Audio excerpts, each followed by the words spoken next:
நாமத்தில் உங்களை எல்லாருக்கும் என்னுடைய அன்பின் வாழ்த்துக்கள். உங்களை பார்ப்பது எனக்கு அதிக சந்தோஷம்.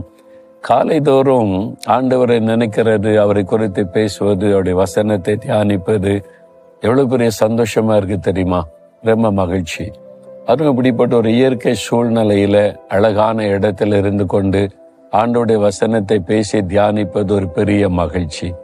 என்ன, இயேசு உங்களை நேசிக்கிறார், உங்க மேல ரொம்ப அன்பும் அக்கறையும் வைத்திருக்கிறார். என் பிள்ளைங்க எப்பவுமே சந்தோஷமா இருக்கணும், மன மகிழ்ச்சியா இருக்கணும், அதுக்காக என் வார்த்தைகளை கொண்டு அவங்களை தேற்றி பலப்படுத்தணும்னு சொல்லிதான் தினந்தோறும் இந்த வார்த்தைகளை உங்களோடு பேசி ஜெபிக்க வைத்து கொண்டு இருக்கிறார். அப்போ உங்க மேல எவ்வளவு பாசம் பார்த்தீங்களா இயேசு கிறிஸ்துவுக்கு. நீங்க யாராவும் இருக்கலாம், கிறிஸ்தவரா இருக்கலாம், கிறிஸ்தவர் அல்லாதவங்களா இருக்கலாம். இயேசு கிறிஸ்தவங்களுக்குரிய கடவுள் மாத்திரம் கிடையாது, அவர் எல்லாருக்கும் பொதுவானவர். உங்களே அவர் நேசிக்கிறார், உங்க மேல அன்பு கூர்ந்து உங்களோடு பேசுகிறார். எல்லா நாளுமே வாக்குத்தத்த ஆண்டவர் சொல்லுவதில்லை, ஆலோசனை கொடுப்பார், வழி நடத்துதல் தருவார். இன்னைக்கு கூட ஆண்டவர் ஒரு அழகான ஒரு வழி நடத்துதல், ஒரு கட்டளை ஆண்டவர் கொடுக்கிறார். அப்படின்னா என்ன சொன்னா, மத்தேயு 5:9 சமாதானம் பண்ணுகிறவர்கள் பாக்கியவான்கள், அவர்கள் தேவனுடைய புத்திரர் எனப்படுவார்கள். இந்த மத்தேயு 5 பாக்கியவான்கள் வசனம் அப்படின்னு மலை பிரசங்கத்துல இயேசு பேசினாரு. அதாவது செர்மன் ஆன் த மவுண்ட் ரொம்ப ஃபேமஸ்.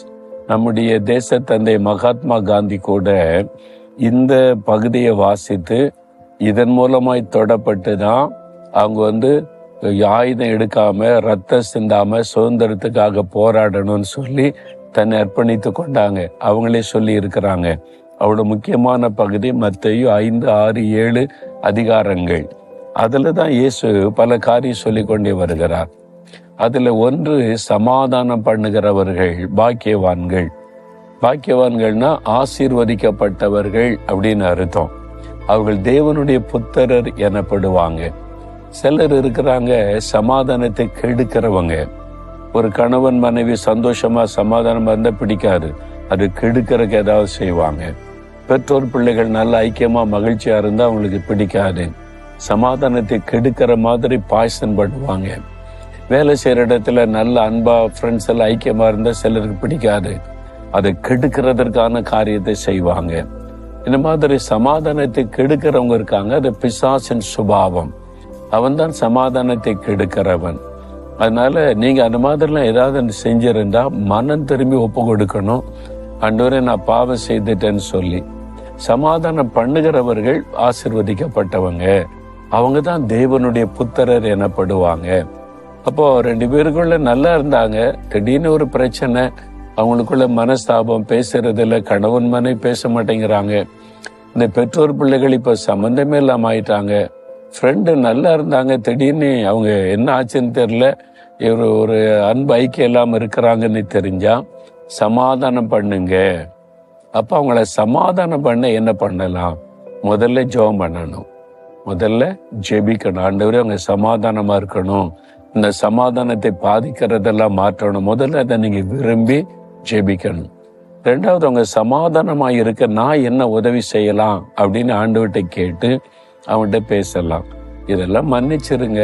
கணவன் மனைவிக்குள்ள இதெல்லாம் பெரிய பிரச்சனையா? ஒருத்தருக்கு ஒருத்தர் மன்னிக்கணும். வசனத்தை சொல்லி அவங்களை சமாதானமாய் சேர்த்து வைக்க பிரயாசப்படணும். இன்னைக்கு 2 கல்யாணமாகி சில மாதம் தான் இருக்கும், கணவன் மனைவிக்குள்ள பிரச்சனை, பெற்றோரை பிரிச்சு வைக்க தான் பார்க்காங்க, சமாதானத்தை கெடுக்க தான் பார்க்கறாங்க. சமாதானம் பண்ணுங்க. இதெல்லாம் வாழ்க்கையில வரும், கொஞ்ச நாள்ல சரியாயிரும். மகளை விட்டு கொடுத்தப்போ, தம்பி விட்டு கொடுத்த, மனைவி தானப்பா, நீ மன்னிச்சு போ, நீ சமாதானம் பண்ண முயற்சி பண்ணணும். உடனே நான் பிரிச்சு வைக்கிறேன், டைவர்ஸ் பண்றவனுக்கு வேற கல்யாணம் பண்றேன், இந்த வார்த்தை பேசினீங்கன்னா சாபத்தை நீங்க தேடிக்கொள்ளுவீங்க. அது கர்த்தருக்கு விரோதமான ஒரு பாவம். சமாதானத்தை கெடுக்கிற பிசாசின் காரியத்தை செய்றீங்கன்னு அர்த்தம். அப்படி செய்யாதங்க. கூடுமான வரைக்கும் அவங்களை சமாதானப்படுத்த பிரயாசப்படுங்க. அதே மாதிரி தான் ஒரு சபைக்குள்ள 2 குரூப் ஆயிட்டாங்க, பேசுங்க, சமாதானம் பண்ண முயற்சி பண்ணுங்க.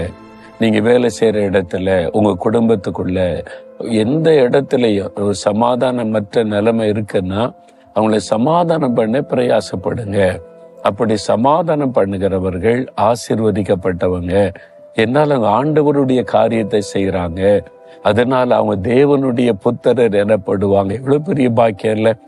அதனால சமாதானத்தை கெடுக்கிறவங்களா நீங்க ஒரு நாள் இருந்துடாதுங்க. உங்கள் நிமித்தம் எங்கேயாவது சமாதான கேடு வந்திருந்தா மன்னிப்பு கேட்டு அதை சரிப்படுத்தி கொள்ளுங்க. சமாதானமற்ற நிலைமையில நமக்கு என்ன அப்படின்னு இருக்காதபடி ஜெபம் பண்ணி கொஞ்சம் பிரயாசப்படுங்க. அவங்களை சேர்த்து வைக்க பிரயாசப்படுங்க. உங்களை கர்த்தர் ஆசீர்வதிப்பார். அதுதான் ஆண்டவர் எதிர்பார்க்கிற காரியம். சரியா? இன்னைக்கு சொல்றீங்களா ஆண்டவர்கிட்ட, ஆண்டவரே, நான் யாருடைய சமாதானமும் பாதிக்கப்படுறபடி நடந்துடக்கூடாது. நான் என் வீட்டுக்குள்ள, நல்லது வெளியில, வேலை செய்யற இடத்துல, சபையில சமாதானத்தை கெடுக்கிற மாதிரி நான் எதையுமே செஞ்சிடக்கூடாது. ஆண்டவரே, சமாதானம் பண்ணுவதற்கு எனக்கு கிருபை கொடுங்க. நான் உங்களை சமாதானம் பண்ணி வைக்க எனக்கு ஞானம் கொடுங்க, உதவி செய்ய கேளுங்க. ஆண்டவர் உங்களை பார்த்து ரொம்ப சந்தோஷப்படுவார். உங்களை விசேஷமா ஆசீர்வதிப்பார். உங்க காரியத்தெல்லாம் வாய்க்க பண்ணுவார். நீங்க அதை பார்ப்பீங்க. அப்படி ஒப்பு கொடுக்குறீங்களா? ஆண்டவரே, நான் யோசித்து பாருங்க, உங்களுக்கு தெரிஞ்ச யாரோ ஒருத்தர் சமாதானம் இல்லாம இருக்கிறாங்க 2 பேருக்குள்ள. நீங்க ஜெபம் பண்ணிட்டு போய் ட்ரை பண்ணுங்க, அவங்க சமாதானம் ஆயிடுவாங்க. ஜெபிச்சுட்டு செய்யுங்க, கர்த்தர் உதவி செய்வார், சமாதானம் ஆயிடுவாங்க. பாருங்க, ஜெபிக்கிறீங்களா? ஆண்டவரே, நான் யாருடைய சமாதானத்தையும் கெடுக்கிறவனா இருந்துடவே கூடாது, கெடுக்கிறவளா இருந்துடக்கூடாது. சமாதானம் பண்ணி வைக்கிற ஒரு சுபாவத்தை எனக்கு கொடுங்க, கிருபை கொடுங்க, ஞானம் கொடுங்க.